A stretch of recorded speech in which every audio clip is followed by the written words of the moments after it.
दोस्तों एक बार इस सवाल पर नजर डालिए। ये सवाल एसएससी सीजीएल 2024 में पूछा गया था।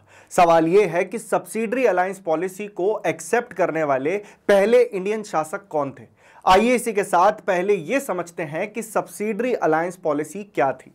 दोस्तों, subsidiary alliance policy British east India company की एक ऐसी चाल थी जिससे उन्होंने बिना ज्यादा लड़ाई के भारत की कई स्टेट्स को अपने कब्जे में कर लिया था।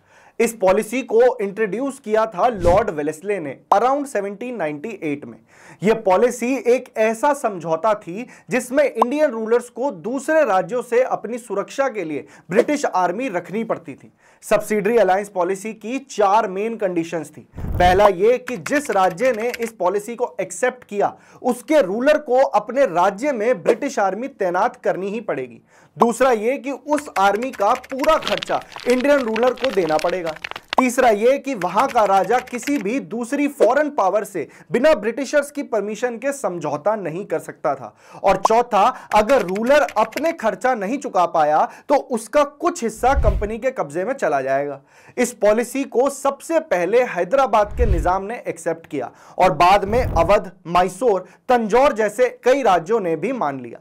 ब्रिटिशर्स के लिए यह एक मास्टर स्ट्रोक था। बिना खून बहाए सारा काम हो गया। दोस्तों, अब क्या आप मुझे डॉक्ट्रिन ऑफ लैब पॉलिसी समझा सकते हैं? अपना जवाब कमेंट सेक्शन में जरूर दीजिएगा।